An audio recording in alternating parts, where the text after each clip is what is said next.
Right, welcome to this week's weekly update with the Gaffer. Mark, thanks for joining us. How At you doing, mate? Reigate Grammar School, our top of the range training facility. Yeah, then the weather's lovely, isn't it? Beautiful today. How you doing, mate? How's things been this week? Yeah, good old week. Pretty decent. Good spirit in the place. Boys in a good spot. Yeah, it's been enjoyable.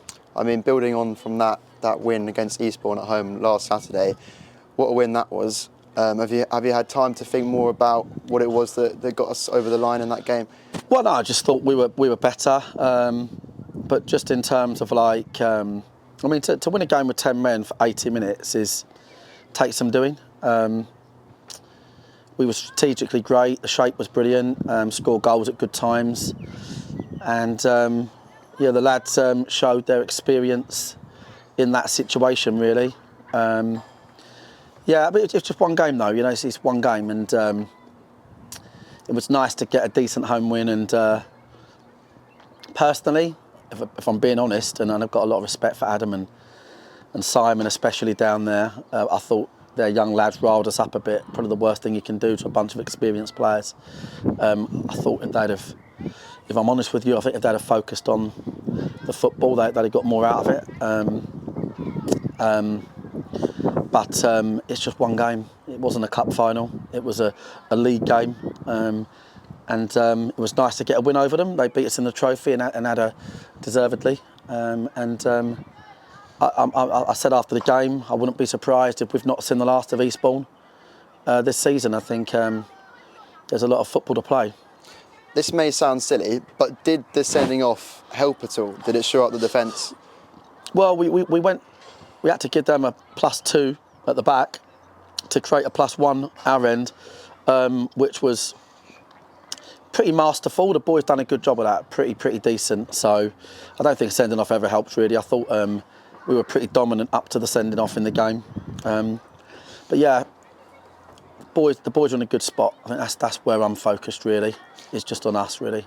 And the lads have had another full week clear of training. How is the squad looking injury-wise ahead of the game on Saturday? Well, I think Jason would be 50-50 at best. Jason Pryor.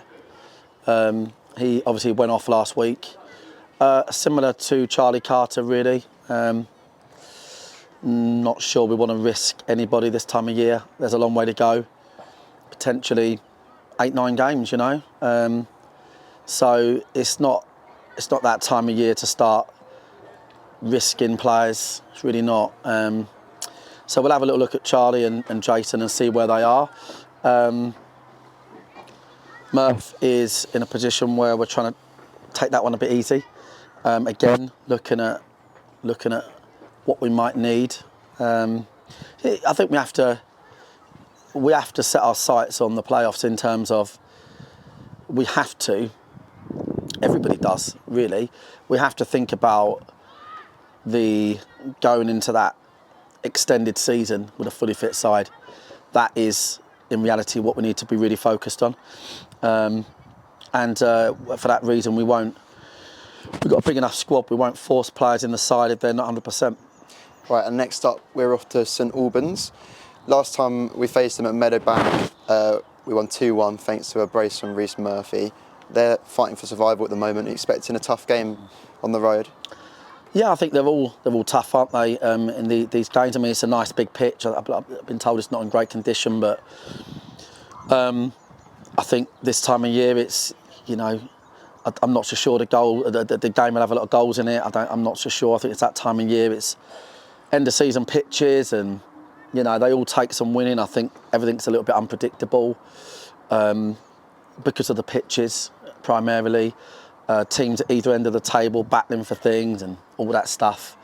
I think all we'll do is just go there. Obviously, our away form is probably the best away form in club history. Really, I always guess, but I think it might be 10 straight wins and a draw. Not far off that, maybe more. So we're pretty comfortable on the road, and we've got boys that are quite adaptable to different scenarios. We've proven that. So long may it continue. Lawrence does a great job there. I'll credit their fans actually as well. St Albans, I think they put 1,800 in there last week. And I think that, you know, bearing in mind they're not having a great season, to put 1,800 fans in there is phenomenal. So it's good to see that they're loyal to their team, the fans. I've got a lot of time for that. And I know that our fans are travel. Hopefully we get 200-300 and they'll make a lot of noise. Think about Boreham Wood, think about that, you know. Not sure if it's segregated. If it's not, then, you know, please try and stand together and make that 12th man. Yeah, well, we did sell out our initial coach allocation for Saturday, and we've now got a bigger coach. So do get yourselves on the bus to St Albans, guys. Gone from 11-seater to 16-seater. Yeah, exactly. Yeah. And then we've also got some good news with Worthing having sold out our entire allocation there. So 600 fans on the road to Worthing. It'd be just brilliant to get as many of those guys up to St Albans as possible. Yeah, that's the thing. I mean, listen, it's I know it's the old adage, but it does that 12th man support. Boreham Wood, when it pissed down with rain second half and everybody went under that stand, they got us over the line. It literally reminded me of the season before at Notts County. They just got us over the line, the fans. It's, you know, go and stand together, make noise for the boys. It's gonna, and give us that extra little push that we need, you know. But I think we're going here. We're not under. Honestly, I feel absolutely zero pressure for me, for the lads, for the club. Zero. There's 5 games, long way to go. Saturday won't be defining. I'll let people know when I think it's defining, but it's a long way off. And at the moment, we're just gonna worry about the next opponent. Great. Well, good luck, mate. See you soon. Cheers, mate.